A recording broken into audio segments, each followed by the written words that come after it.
po. Magandang araw po sa inyo lahat. Pag-aralan natin ulit po ang salita ng Diyos. At ang topic natin ngayon po ay ang Matthew, Mark, Luke, and John. Ito po yung apat na gospel sa New Testament na atin i-discuss, no? Manalangin po muna tayo mga kapatid. Ama naming Diyos sa langit, maraming salamat po sa inyong banal na salita na nagbibigay liwanag sa aming buhay.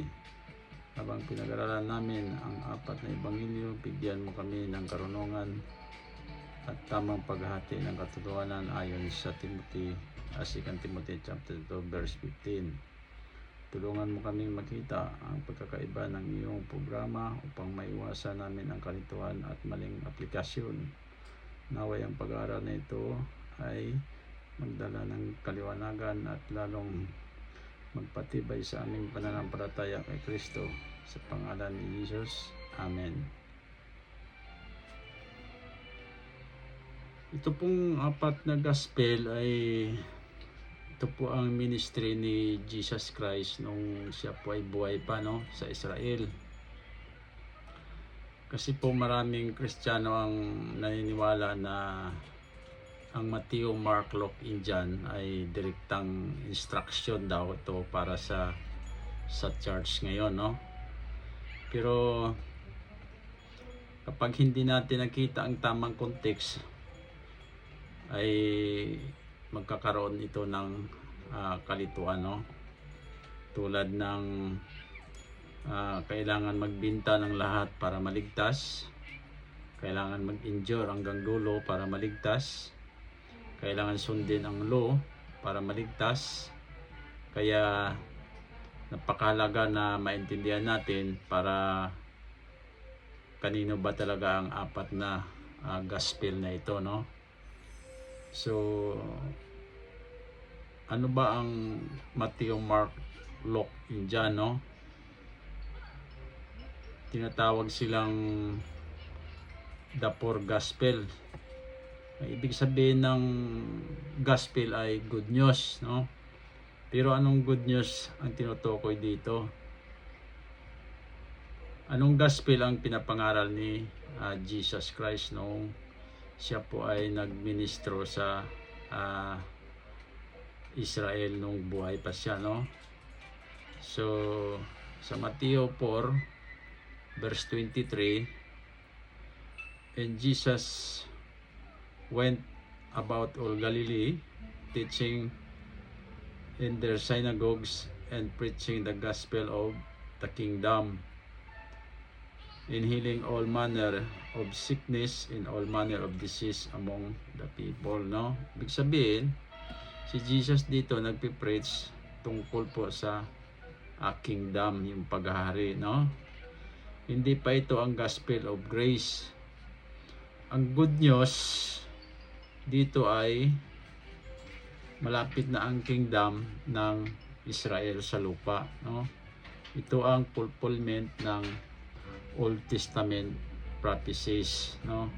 Ito po ang pinapangaral ni Jesus Christ noong nasa Israel siya, no? Ito ang four gospel, no? Ang Matthew, Mark, Luke, and John. So para kanino ang apat na gospel, no? Para kanino ba ito, no, na pinapangaral ni Jesus Christ? Kasi po kapag hindi natin po ito ginamitan ng rightly dividing, no, sa 2 Timothy chapter 2 verse 15 ay tayo po ay malilito dito, no? So ang malinaw ang sagot dito ng Biblia ay sa Matthew 15 verse 24. Ito po para malaman natin kung anong pinapangaral at para kanino to ang for gospel na ipinapangaral ni Jesus Christ, no? Sa Matthew 15 verse 24, no, ay sabi ni Jesus Christ ay, I am not sent but unto the lost sheep of the house of Israel, no? So malinaw dito ang sinasabi niya na siya ay pinadala lamang sa mga nawawalang tupa sa bahay ng Israel, no? Ito po ay para lang sa mga Israel, no? Wala pong binanggit na mga Gentiles dito, no? Kundi ang message niya ay para lang sa Israel. Ito ang pinaka-clear na statement, no? Ang audience ni Jesus Christ noon ay Nation of Israel, no? 12 tribes at ang mga covenant people, no? Ibig sabihin, yung mga covenant people, ito po yung mga Hudyo, no? Na may mga tipan, no? Sa Diyos, no? So, sa Mateo 10 verse 5 and 6, dito po mababasa din po natin dito na hindi po sila nakarating sa mga Gentiles, no? Basahin po natin sa Mateo 10 verse 5 and 6. Mateo 10 5 and 6, no? Sabi dito ay, "These 12 Jesus sent forth and commanded them, saying, Go not into the way of the Gentiles, no? And to any city of the Samaritans enter ye not," no? So malinaw dito na hindi sila nakapunta hindi sila pwede pumunta sa mga Gentiles, Samaritans, no? So verse 6, no? "But go rather to the lost sheep of the house of Israel," no? So napakalinaw na sila lang ay nangangaral sa loob ng Israel, no? Ang apat na gospel ay nasa Israel program, no? So anong dispensation ito nabibilang? Anong dispensasyon sila, no? Ito ay nasa time pass, no? Ang time pass po ay nasa Israel program. Mga dahilan, buhay pa dito si Jesus Christ sa lupa, no? Hindi pa siya namatay sa cross. Hindi pa revealed ang mystery of grace dito, no? Ito po ay lost system still alive. Ang sinusunod niya dito ay ang law of Moses pa rin, kasi under pa rin siya sa law of Moses. Kasi ang pinapangaral niya dito ay ang kingdom gospel nga, no? So natural lang ang pinapangaral niya dito ay ang law, no? Law of Moses. Ito po yung faith plus works, no? So ano ang mensahe ni Jesus Christ sa apat na gospel? Ang pangunahing mensahe niya ay ang repent for the kingdom is at hand, no? Ito po ang kanyang mensahe. Kasama dito ang repentance, water baptism, law obedience, no? Endurance. Ito ay preparation sa kingdom. Ito po ang mga pinapangaral ni Jesus Christ. Lahat dito pa ay kingdom gospel sa kanyang paghahari, no? So natural lang na ang kanyang mensahe dito ay repentance, no? Water baptism and law obedience, no? So yan ang kanyang pinapangaral, no? So ano naman ang gospel para sa atin ngayon? Hindi ito Matthew, Mark, Luke, and John, no? Ang gospel ngayon ay ang 1 Corinthians chapter 15 1 to 4. Ito po ang pinapangaral ni Apostol Pablo, dahil po ito ay sa mystery program, no? Dahil si Apostol Pablo po ay chosen na pinili na para ipangaral ang mystery program na nireveal ni Jesus Christ para sa ating kaligtasan. Hindi po ito nasa Israel program. Ito po ay mystery program ang pinapangaral ni Apostol Pablo, no? So bakit mahalaga ang tamang pag-uunawa dito? Bakit, no? Kapag pinaghalo mo ang gospel at ang Pauline doctrine, nagkakaroon ito ng confusion, tulad ng faith plus works equals salvation, no?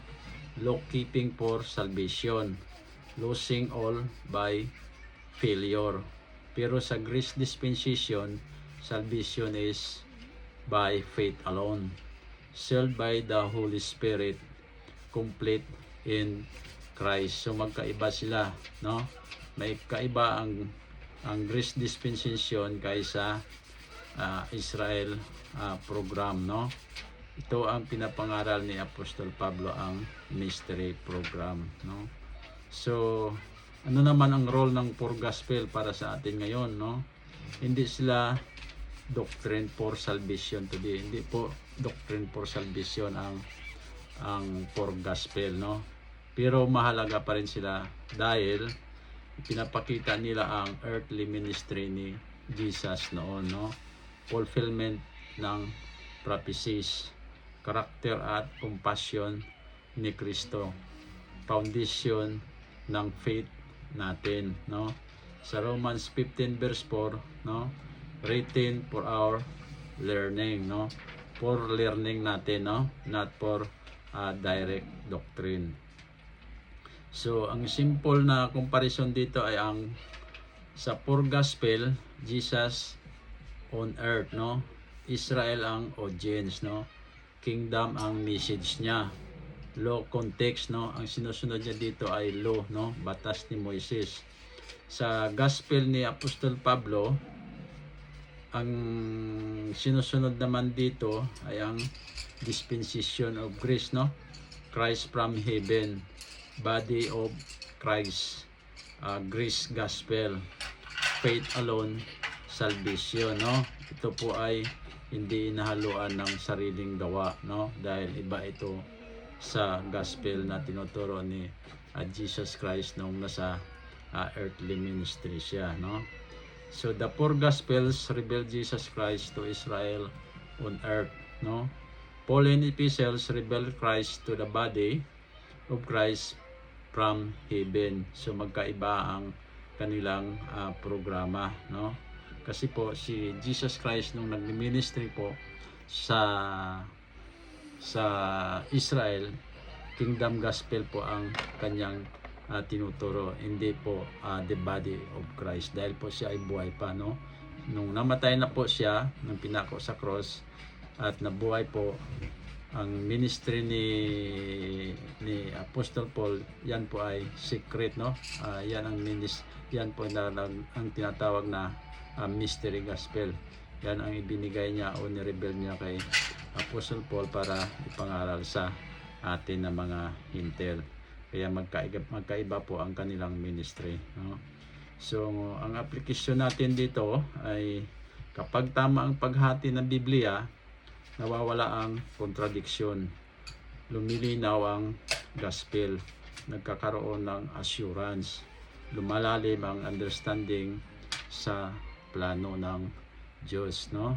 So magkaiba talaga ito dahil iba ang gospel na tinuturo ni Apostol Pablo, no? Dahil ang gospel na tinuturo ni Jesus Christ ay ito po ay ang kanyang paghahari sana sa Israel, the kingdom gospel, no? Iba yung gospel ni Apostol Pablo na pinapangaral para sa atin na mga hintil, no? So thank you Lord, salamat sa inyong salita at salamat din sa mga nakikinig. God bless.